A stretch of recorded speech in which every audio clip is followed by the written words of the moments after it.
দর্শক স্বাগত জানাচ্ছি আমাদের বিশেষ আয়োজন প্রশ্ন উত্তরে করোনা ভাইরাস। আপনাদের সঙ্গে আছি আমি সজল দাস। করোনা ভাইরাস প্রেক্ষাপট নিয়ে প্রতিদিন আমরা আলোচনা করে থাকি। আমাদের সঙ্গে বিশেষজ্ঞ চিকিৎসকরা থাকেন জনস্বাস্থ্য বিশেষজ্ঞ, থাকেন পুষ্টিবিদ। তারা করোনা ভাইরাসের বর্তমান প্রেক্ষাপট নিয়ে আপনাদের প্রশ্নের উত্তর দেন এবং করোনা ভাইরাসের যে আতঙ্কজনক পরিস্থিতি কিংবা যে ওষুধ আসছে, ভ্যাকসিন আবিষ্কারের কথা চলছে, ভ্যাকসিনের টেস্ট ট্রায়াল শুরু হচ্ছে বাংলাদেশে, এইসব বিষয়গুলো নিয়ে আলাপ করবো। আমার সঙ্গে দুজন অতিথি রয়েছেন আজকে, ডক্টর আহমদ হোসেন জনস্বাস্থ্য বিশেষজ্ঞ এবং রয়েছেন ইশরাত জাহান পুষ্টিবিদ। আপনাদের দুজনকে স্বাগত জানাচ্ছি আমাদের অনুষ্ঠানে।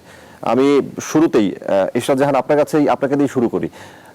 করোনা ভাইরাস প্রেক্ষাপট বর্তমানে যেভাবে চলছে আমরা দেখছি অনেকটাই মানুষ স্বাভাবিকভাবে নিয়ে নিয়েছে, কিন্তু তারপরেও অন্যদিকে আক্রান্ত কিংবা মৃত্যুর সংখ্যা কিন্তু কমে নেই, একইভাবে এগিয়ে চলেছে। ঠিক এই সময়ে বাংলাদেশের ট্রায়াল শুরু হচ্ছে চীনের ভ্যাকসিনের। কি বলবেন এই বিষয়ে? শুরুতে মতামত জানতে চাই। যেহেতু আমরা নিউ নর্মাল লাইফের দিকে গিয়েছি, অনেকটাই কিন্তু সবকিছু স্বাভাবিক ভাবে চলছে, কিন্তু একটা জিনিস খেয়াল রাখতে হবে, যেহেতু আপনি যেটা বলছেন আক্রান্তের হার এবং মৃত্যুর হার একদম আগের মতোই আছে, কিন্তু আমার কাছে মনে হচ্ছে যে যেহেতু স্বাভাবিক ভাবে আমরা নিচ্ছি, অনেকটাই কিন্তু আগের চেয়েও আমরা শিথিল ভাবে চলা শুরু করেছি। সো নেক্সট আরো কিছুদিনের মধ্যে সম্ভবত আমরা আরো বেশি আক্রান্তের হার পাবো, কারণ আমি নিজে যখন আশেপাশে দেখছি এবং আমি যে আমার কর্মস্থলেও দেখছি যে অনেকেই কিন্তু নতুন ভাবে করোনায় আক্রান্ত হয়েছেন। তো এটা একটা অ্যালার্মিং। যখন আমরা সেকেন্ড ওয়েভের কথা বলি, এমন একটা সময় আসলে ভ্যাকসিন যখন আমাদের দোরগোড়ায় পৌঁছায়, তখন এটা আসলে আশার একটা বাণী আমরা দেখতে পাই। তবে এটা কতটুকু সাকসেসফুল হবে এটা ডিপেন্ড করবে যখন আমরা ভ্যাকসিনেশন শুরু হয়ে যাবে তারপরে পরিস্থিতির উপরে। জি, আমি ডক্টর আহমদ হোসেন, এই বর্তমান যে প্রেক্ষাপটটি চলছে, ভ্যাকসিন একটি আশার আলো নিয়ে আসছে আমাদের মাঝে, কিন্তু আমরা দেখছি যেটি ইশরাত জাহানও বলছিলেন যে খুব শীঘ্রই হয়তো আক্রান্তের সংখ্যা বাড়তে পারে, কিন্তু টেস্টের সংখ্যা আমরা দেখছি খুব একটি বাড়ছে না, বরং দিন কোনো দিন অনেক কমও থাকে কিংবা একই জায়গায় স্থির রয়েছে। সব মিলিয়ে আপনার মতামত জানতে চাই। শুরুতে কি বলবেন এই প্রেক্ষাপটে? একদিকে আশার আলো আসছে, কিন্তু তারপরেও বলা হচ্ছে 18 মাস লেগে যেতে পারে। এটা তো দীর্ঘ সময়। ধন্যবাদ সজল আপনাকে। আসলে ভ্যাকসিন আসছে বাংলাদেশে, মানে চীনের সাথেও যেটা হচ্ছে একটা ভ্যাকসিন নিয়ে আইসিডিআরবি সেটা হচ্ছে ফেজ 3 ট্রায়াল কন্ট্রিবিউট করবে। এবং আজকের একটা নিউজ, গতকালকে ইন্ডিয়ান সিরাম ইনস্টিটিউট অফ মানে ইন্ডিয়া, ওদের সাথে একটা এগ্রিমেন্ট হয়েছে ভ্যাকসিন কো ফার্মার। তো তারা হচ্ছে একসাথেই তারা মানে ভ্যাকসিন কো ফার্মাতেও হচ্ছে আমাদের ভ্যাকসিন প্রডিউস হবে। তো এটা ভ্যাকসিন ফার্মাও হচ্ছে কন্ট্রিবিউট করছে। এটা দুটো জিনিস, এই দুটো নিউজ হচ্ছে ভ্যাকসিনের জন্য আমাদের জন্য আশার আলো। আমরা যেহেতু একটা ডেভেলপিং কান্ট্রি এবং ওয়ার্ল্ড হেলথ অর্গানাইজেশন একটা নিয়ম আছে যে কোনো ডেভেলপিং কান্ট্রি যাদের $4,000 নিচে, তাদেরকে হচ্ছে 20% of the vaccine will be given, মানে তাদেরকে দেওয়া হবে 20% অফ দ্য ভ্যাকসিন। তো which is a huge amount, মানে বাংলাদেশের 17 কোটি মানুষের মধ্যে 20% মানে অলমোস্ট ক্লোজ টু 4 কোটি মানুষের জন্য ভ্যাকসিন দেওয়া হবে ওয়ার্ল্ড হেলথ অর্গানাইজেশন থেকে। সো আমি ভ্যাকসিনে দ্যাট মাচ নট ওরিড। বাংলাদেশের যে ওরিসামের জায়গাটা সেটা ছিল ভ্যাকসিন কিভাবে আমরা ডিস্ট্রিবিউট করব সেটা নিয়ে ওরিসামের জায়গাটা। আর বাংলাদেশে যদি বর্তমান প্রেক্ষাপটের কথা যদি চিন্তা করা হয়, তাহলে দেখবেন যে বাংলাদেশের ইনফেকশন টেস্ট পজিটিভিটি রেটের যে নাম্বারটা সেটা কিন্তু আস্তে আস্তে কমে আসছে। যে আমাদের এখন 16%-এর দিকে, আমরা আগে হচ্ছে 23, 25, 27 এরকমের মধ্যে থাকতাম পার্সেন্টেজ দিক থেকে। যে যখন আমাদের কেস নাম্বার অফ কেসেস এর সংখ্যা 4,000-এর সব সময় ঘোরাফেরা করতো, 4,000-এর আশেপাশে। এখন সেটা 2 থেকে 2,500-এর মধ্যে নেমে এসেছে। এবং আমি একটা ফোন নিতে চাই ডক্টর আহমদ হোসেন, আমি আসবো আপনার কাছে এই বিষয় নিয়ে। আমি একটা ফোন নিয়ে নিই। দর্শক, আপনার নাম বলে প্রশ্নটি করুন।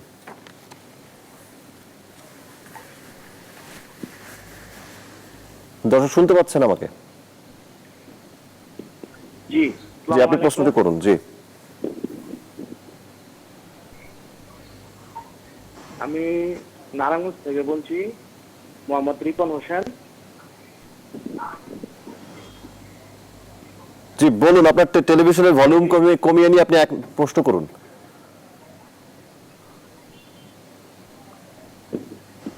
ব্যাপার হলো, আমি আপনার এই যে আজকে 21 দিন আমার করোনা আক্রান্ত এই পজিটিভ পেয়েছিলাম।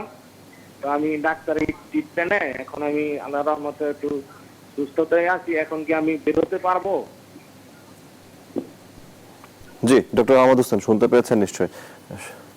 জি, আপনি যদি ভালো হয়ে থাকেন তবে আমার কাছে মনে হয় যে আপনাকে আরো 2 সপ্তাহ আসলে ডাক্তাররা বলে যে কোয়ারেন্টাইনে থাকার জন্য, একটা মানে আইসোলেশনে থাকার জন্য, যে অন্যদের থেকে আলাদাভাবে থাকার জন্য, সো দ্যাট উই ক্যান মানে মেক কনফার্ম যে আপনার ফ্যামিলি মেম্বার্স এবং অন্যান্য যারা নেইবারহুড আছেন, যে আশেপাশে মানুষজন আছেন, তাদের থেকে একটু আলাদা থাকেন এই মুহূর্তে। যেদিন থেকে আপনি নেগেটিভ পেয়েছেন তার থেকে হচ্ছে 2 সপ্তাহ। যদি আপনি আজ থেকে 5 দিন আগেও নেগেটিভ পেয়ে থাকেন তাহলে আমি সাজেস্ট করবো যে আপনি আরো 10টা দিন অ্যাটলিস্ট আইসোলেশনে থাকেন, জি নিজেকে আলাদা করে রাখেন। জি, আহমদ হোসেন আপনি যে প্রসঙ্গে ছিলেন। যে আমি বলছিলাম হচ্ছে বাংলাদেশের বর্তমান পরিস্থিতি নিয়ে। তো বাংলাদেশের বর্তমানে যেটা দেখা যাচ্ছে ট্রেন্ডটা, আপনি যদি কার্ভের দিকে তাকান তাহলে কিন্তু এটা নিচের দিকে নেমে যাচ্ছে, যদি খুব স্লোলি নামছে। আমরা পাকিস্তানে যেমন খুব র্যাপিডলি নেমে গিয়েছিল সেরকম কিছু হচ্ছে না, বাংলাদেশে খুব স্লোলি, একদম খুব স্লোলি স্টেডি ওয়েতে নামছে। এবং কিছুটা আপস এন্ড ডাউন যদিও দেখা যাচ্ছে, একদিন বেড়ে যাচ্ছে একদিন কমে যাচ্ছে, কিন্তু তারপরেও যদি টেস্ট পজিটিভিটি রেটের দিকে তাকান তাহলে দেখবেন যে এটা কিন্তু কমে যাচ্ছে। এখন এটা আসলে নেক্সট আরো মানে 10-12 দিন অবজার্ভ করার পরে বোঝা যাবে যে আসলে টেস্ট পজিটিভিটি রেটটাকে আমরা ক্লোজ টু 10% এর দিকে নিয়ে আসতে পারছি কিনা। এটা হচ্ছে one of the important thing. আবার এটা যদি বেড়ে যায় 20% এর দিকে, তার মানে হচ্ছে গিয়ে still we are in a very much in a high risk. জি তো জি, ইরশাদ জাহান আপনার কাছে আসতে চাই। আমি ডক্টর আহমদ হোসেন আপনার কাছে আসবো আবারও। ইরশাদ জাহান, এই যে আমরা দেখছি যে পৃথিবীর অন্যান্য যে দেশগুলো আগে আক্রান্ত হয়েছিল তারা অনেকেই সেকেন্ড অ্যাটাক অর্থাৎ দ্বিতীয় যে আক্রমণ সেটির একটি দেখছেন, এরই মধ্যে তারা সেটি দেখতে শুরু করেছেন কিংবা আক্রান্ত হতে শুরু করেছেন। বাংলাদেশে আমরা এখনো বুঝতে পারছি না যে প্রথম আক্রমণ কিংবা ফার্স্ট ওয়েভ যেটা বলা হয় সেটা পার করতে পারলাম কিনা, আমরা এখনো টপে গেছি কিনা, কিংবা সেকেন্ড অ্যাটাক আসছে কিনা, এই জায়গাতে আমাদের জন্য কিছুটা সমস্যার কিনা। অবশ্যই এই জিনিসটা কিন্তু মাথায় রাখতে হবে, কারণ আমরা কিন্তু প্রথমে অন্য দেশকে ফলো করেছি যে আসলে ওখানে যে যখন অ্যাটাক হয়েছিল তাদের সিচুয়েশনটা কেমন ছিল, সেভাবে কিন্তু আমাদের প্রিপারেশনটা ছিল। এবং সেকেন্ড অ্যাটাকের কথা যেহেতু বলছে, তো সেখান থেকে দেখা যাবে যে আমরা কিন্তু খুব বেশি দিন হয়নি নিউ নর্মাল লাইফের দিকে গিয়েছি। তো এখনো কিন্তু বেশ কিছুটা সময় অবজারভেশনে রয়ে গেছে যে আসলে এখন সিচুয়েশনটা কোন দিকে যাবে, যে আমরা কি আসলে ফার্স্ট যেটা প্রবলেমটা ছিল সেটা কাটিয়ে উঠতে পেরেছি কতটুকু, নাকি সেকেন্ড অ্যাটাকের জন্য আবার প্রস্তুত নিতে হবে। যে আমরা আসলে কারণ হচ্ছে আপনি যখন বাইরে তাকিয়ে দেখবেন তখন দেখবেন অনেক কিছুই কিন্তু আগে যতটুকু একটু ভয়ের মধ্যে ছিল, সেই যে আমরা স্বাস্থ্যবিধি মেনে নেওয়ার কথা বলছি অনেকটাই কিন্তু একদম ঢিলেঢালা ভাবে এখন একদমই মেনে নেওয়া হচ্ছে না মনে হচ্ছে। জি, আমি ডক্টর আহমদ হোসেন আপনার কাছে আসবো। ছোট্ট একটি বিরতি নিয়ে আসি। দর্শক, আমাদের এই বিশেষ আয়োজনে প্রশ্নোত্তরে করোনা ভাইরাসের বিরতি নিচ্ছে, আমাদের সঙ্গেই থাকুন।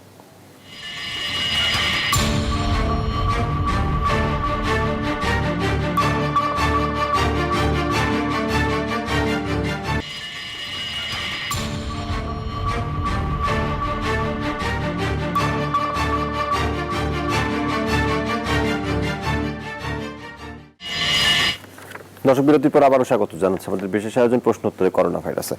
আমি ডক্টর আহমদ হোসেন এই পর্বে আপনাকে শুরু করতে চাই। এই মৃত্যুর সংখ্যা যেটি আমরা দেখছি ধারাবাহিকভাবে 47, 45, 43, কখনো নেমে একটু 35, 36-এর দিকে আসছে, আবারও 45, 46, 47-এর দিকে যাচ্ছে, অর্থাৎ একটি ধারা বজায় রাখছে। মৃত্যুর সংখ্যা কমানোর ক্ষেত্রে আমাদের যে পদক্ষেপগুলো ছিল সেগুলো কি তাহলে যথেষ্ট হলো না, কিংবা যথেষ্টভাবে সেগুলো করা হচ্ছে না, কমিয়ে আনার চেষ্টা করা হচ্ছে না, এরকম কিনা বিষয়টি কি বলবেন ডক্টর আহমদ হোসেন? আসলে মৃত্যুর সংখ্যাটা দিকে যদি তাকাই তাহলে খুব বেশি ডিফার করছে না, মানে অনেক দিন ধরেই যেটা কেস ফ্যাটালিটি রেট আমরা মানে অনেক দিন ধরেই আমরা 1.3 কাছাকাছি ঘোরাফেরা করছি। এখন যদিও 1.33 দেখাচ্ছে, খুব বেশি ইনক্রিজ করেছে সেটাও বলবো না, কারণ যদি কম্পেয়ার করেন আপনি অন্যান্য আশেপাশের দেশগুলো থেকে, যেমন ইন্ডিয়ার ক্ষেত্রে হচ্ছে 1.8 এই মুহূর্তে, তারপর পাকিস্তানের ক্ষেত্রেও হচ্ছে 1.7 সামথিং, শুধুমাত্র আফগানিস্তানের মধ্যে হঠাৎ করে খুব বেড়ে গেছে এগুলো। আর বাকি যে সমস্ত দেশগুলো ছিল সাউথ এশিয়ান কান্ট্রিজ গুলোর মধ্যে, সেগুলো নেপাল, ভুটান, ওদের মধ্যে তো আসলে খুবই কম সেই কম্পেয়ার টু দ্য আদার্স। আর যদি এইটা নিয়ে আসলে অডিট হওয়ার এই মুহূর্তে কিছু নাই, কারণ আবার আমরা যদি এজ ডিস্ট্রিবিউশনের দিকেও তাকাই, বাংলাদেশের যারা মৃত্যু হয়েছে তাদের, সেখানেও দেখা যাচ্ছে প্রায় 75% হচ্ছে যার মৃত্যু যেগুলো হয়েছে মানে 100 জনের মধ্যে 75 তারা হচ্ছে অ্যাবভ 50 ইয়ার্স অফ এজ, এবং আমরা মানে most of the above 50 years of age যারা হয়েছেন তাদের মধ্যে একটা আন্ডারলাইং কন্ডিশন ছিল। আর বাকি যারা আছেন যারা লেস দেন 50 ইয়ার্স এই তাদের মধ্যে যারা মানে মৃত্যুবরণ করেছেন সেই সেই যে সংখ্যাটা যদি কম্পেয়ার করি অন্যান্য দেশের সাথেও, তাহলেও দেখা যায় যে বাংলাদেশ আসলে খুবই খুবই খুবই কম। জি এবং এই জি আরেকটি বিষয় আমি ইশরাত জাহানের কাছে এই বিষয়টি জানতে চাই। এই যে আমরা দেখছি স্বাস্থ্য অধিদপ্তরের বুলেটিন বন্ধ করে দেওয়া হলো, কিংবা এখন প্রেস বিজ্ঞপ্তির মাধ্যমে জানানো হচ্ছে স্বাস্থ্যবিধি মানার জন্য রাস্তায় কিংবা যেভাবে আগে টহল দেওয়া হচ্ছিল পুলিশ কিংবা সেনাবাহিনী কিংবা অন্য যে বাহিনীগুলো তাদের তৎপরতা, এই ধরনের জায়গাগুলো বাসে কিংবা গণপরিবহনের যে তৎপরতা ছিল স্বাস্থ্যবিধি মানার কিংবা সামাজিক দূরত্ব বজায় রাখার, এই জায়গাগুলো থেকে আমরা দেখছি একেবারেই সরে আসা হয়েছে, যে একেবারেই মোটামুটি বলা চলে বন্ধই এখন একরকম। মানুষ তার জায়গা থেকে যতটুকু করছে ততটুকুই। এই জায়গাটি আমাদের জন্য কিছু আরো বেশি বিপজ্জনক হচ্ছে কিনা, ইশরাত জাহান? প্রথমত আমি বলতে চাই যে আসলে যারা আমরা অ্যাডাল্ট, আমরা যারা বুঝি, মোটামুটি সব শ্রেণীর মানুষের মধ্যেই কিন্তু নিজেকে বাঁচিয়ে রাখার কিন্তু একটা প্রবণতা দেখা যায়, কারণ কেউই কিন্তু নিজে থেকে মৃত্যুর দিকে চলে যেতে চায় না। তো সচেতনতার জায়গাটা আমি বলবো যে আসলে গভর্নমেন্ট থেকে বা এই ধরনের যে সিচুয়েশন গুলো আপনি বলছেন, যাদের কথা বলছেন, তাদের চেয়ে আমরা নিজেরা যদি নিজেদের দিকে খেয়াল রাখি, একটু সচেতন হই। কারণ প্রথম দিক থেকে যে অবস্থাটা ছিল সেটা হচ্ছে আমরা আসলে বুঝতেই পারছিলাম না যে কোন সিচুয়েশনে কিভাবে আমাদের স্বাস্থ্যবিধিটা মেনে চলা উচিত, যার কারণে কিন্তু বিভিন্ন নিয়ম কানুনের মধ্যে আমাদেরকে বেঁধে দেওয়া হয়েছিল।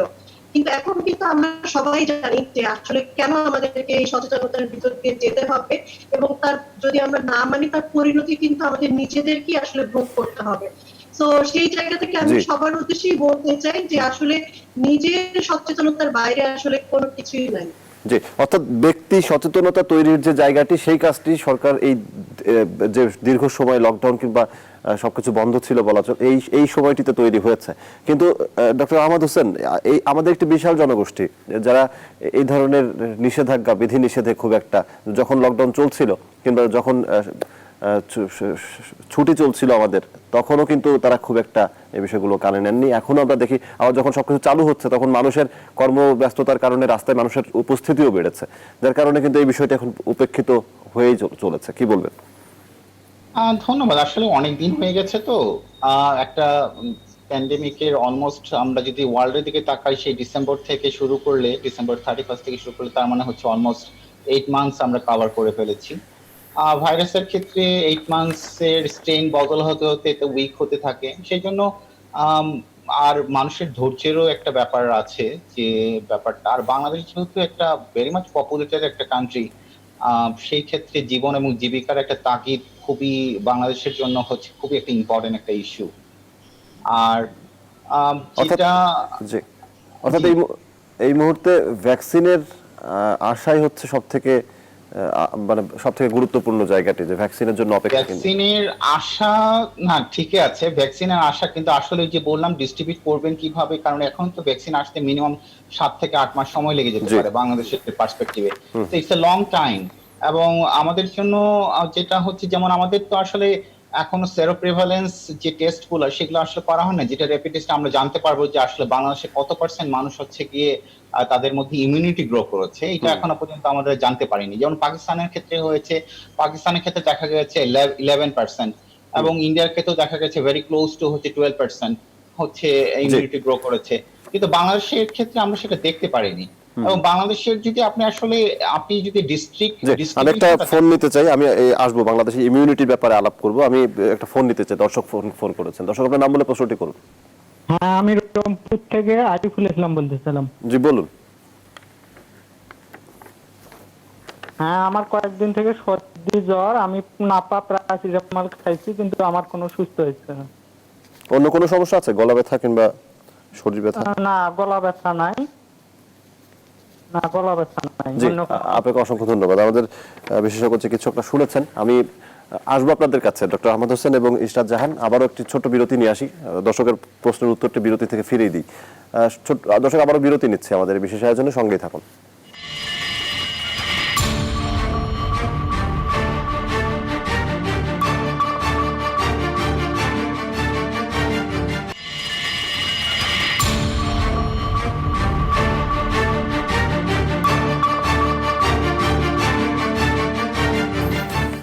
দর্শক বিরতির পর আবারও স্বাগত জানাচ্ছি প্রশ্নোত্তরে করোনা ভাইরাসে। আমি ডক্টর আহমদ হোসেন, এই ভ্যাকসিন নিয়ে যখন এত কথা হচ্ছে তখন ভ্যাকসিনের দাম নিয়েও একটু আলাপ করতে চাই। ভ্যাকসিনের দাম নিয়েও বলা হচ্ছে যে বাংলাদেশের যে নিম্ন আয়ের মানুষরা রয়েছেন কিংবা বিশাল সংখ্যক একটি মানুষ রয়েছেন তাদের কাছে পৌঁছানোর মতো পরিবেশ তৈরির জন্য আসলে কি করণীয়, সেই পথে আমরা হাঁটছি কিনা, কি বলবেন ডক্টর আহমদ হোসেন? ধন্যবাদ। দাম নিয়ে আসা একটা অস্পষ্টতা রয়েছে, যদিও বলেছিলাম কিছুক্ষণ আগে যে ওয়ার্ল্ড হেলথ অর্গানাইজেশন যে সমস্ত ডেভেলপিং কান্ট্রি আছে তাদেরকে 20% মানে ভ্যাকসিন দিবে, এবং এটার ফান্ডিং গুলো আসতেছে হচ্ছে গিয়ে বিল গেটস ফাউন্ডেশন, তারপরে গাভি যেটা, তো ওদের কাছ থেকে, ওদের নিজস্ব প্রোগ্রাম থেকে আসছে ফান্ডিংটা। তার মানে হচ্ছে আমরা প্রায় 4 কোটির মতো ভ্যাকসিন আমরা ফ্রি পাবো।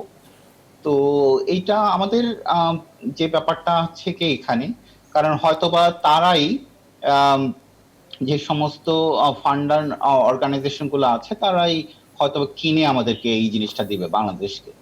তো আমরা সাধারণ মানুষ হয়তোবা ফ্রি এই ভ্যাকসিনটা পাবে, কিন্তু যে জিনিসটা আমাদের প্রবলেমেটিকের জায়গা সেটা হচ্ছে ডিস্ট্রিবিউশনটা নিয়ে। কারণ আমাদের যদিও ডিস্ট্রিবিউশন প্রোগ্রামটা আছে বিসিজির জন্য, যেটা আমাদের আন্ডার 2 ইয়ার্স চিলড্রেনদেরকে সাধারণত দেওয়া হয়, সেটা খুব ভালো ডিস্ট্রিবিউশন, খুব এইটা ডিস্ট্রিবিউশন সিনারিওটা বাংলাদেশের জন্য একটা অনুকরণীয় বলতে পারেন। অন্যান্য দেশেও বাংলাদেশের মতো করে ফলো করে বিসিজি ভ্যাকসিনেশন যেভাবে দেওয়া হয় বা ভিটামিন এ ক্যাপসুল যেভাবে খাওয়ানো হয় বাংলাদেশের আন্ডার 5 চিলড্রেনদেরকে, সেরকম আর কি এটাও। কিন্তু বাংলাদেশের আসলে ভ্যাকসিনটা কিভাবে ডিস্ট্রিবিউট করা হবে এটার এখনো পর্যন্ত কোনো নিয়ম তৈরি করা হয়নি। কিন্তু আমরা জানতে পেরেছি যে আমাদের ফার্স্ট প্রায়োরিটি যেটা দেওয়া হবে সেটা হচ্ছে যে ফ্রন্ট লাইন যারা ডাক্তার আছেন তাদেরকে হচ্ছে কি প্রথমে দেওয়া হবে, এইটাই হচ্ছে কি আমরা শুনতে পেরেছি। জি, ধন্যবাদ আপনাকে। আমি ইরশাদ জাহান আপনাকে দিয়ে শেষ করব। এই যে যে ভ্যাকসিনগুলোর কথা বলা হচ্ছে, দাম যেমন তেমনই হোক, আমরা দেখছি যে দেশে এনে, যেটি আহমদ হোসেন বলছিলেন যে বিতরণ কিংবা ডিস্ট্রিবিউশন, এই জায়গাটিতে হচ্ছে আমাদের সব থেকে বড় সমস্যার জায়গাটি, এবং দামের যে ব্যাপারটি রয়েছে এখানেও একটি সমস্যা রয়েছে। বেক্সিমকো যে চুক্তি করেছে একটি একটি আসার জায়গা, সব মিলিয়ে একটি আসার পথে হাঁটছি আমরা। কবে নাগাদ পাবো এটি নিয়ে শঙ্কা থাকলেও কি বলবেন, সব মিলিয়ে মানুষের স্বাস্থ্য সচেতনতায় এই মুহূর্তে আসলে কি করণীয়? আশার সংবাদ যেহেতু আছে, কিন্তু সেই ভ্যাকসিনটা আমাদের হাতে পৌঁছতে এখনো কিন্তু আমরা যতটুকু পথ হেঁটে এসেছি করোনা ভাইরাসকে সাথে নিয়ে, ততটা পথই কিন্তু আমাদের ওয়েট করতে হবে, মানে আরো 6 থেকে 7 মাস বা 8 মাস এরকম। তো এর মধ্যে আমাদেরকে ফাইট করতে হলে অবশ্যই আমাদের রোগ প্রতিরোধ ক্ষমতাকে বৃদ্ধি করতে হবে, আমাদের সঠিক খাদ্যাভ্যাস এবং জীবনযাত্রা নিয়ন্ত্রণ করতে হবে। এবং আমরা যেটা বলি যে যেহেতু আমরা নিউ নর্মাল লাইফে অলরেডি পা দিয়েছি, সেক্ষেত্রে অবশ্যই যত সচেতনতার জায়গাগুলোতে আমরা নিজেরাই সচেতন হই এবং আমাদের পরিবারের প্রতিটা মানুষকে সচেতন করি। বাইরে যাওয়ার সময় স্বাস্থ্যবিধি যেগুলো আমাদের মেনে চলতে বলা হয়েছে, বিশেষ করে দুটো জিনিস, সেটা হচ্ছে হাত পরিষ্কার করা আর হচ্ছে নাক আর মুখটা ঢেকে রাখা। ঠিক আছে, এই দুটো যদি আমরা খুব প্রতিনিয়ত করতে থাকি তাহলে আমি মনে করি যে আসলে আক্রমণের হাত থেকে আমরা অনেকটাই নিজেকে নিয়ন্ত্রণ করতে পারবো। জি, ইরশাদ জাহান এবং ডক্টর আহমদ হোসেন, আপনাদের দুজনকে অসংখ্য ধন্যবাদ আমাদেরকে সময় দেওয়ার জন্য। দর্শক, আজকের মতো শেষ করছি এখানে প্রশ্নোত্তর করোনা ভাইরাস। সবাই সাবধানে থাকবেন, সুস্থ থাকবেন এবং অবশ্যই স্বাস্থ্যবিধি মেনে চলবেন। ধন্যবাদ সবাইকে।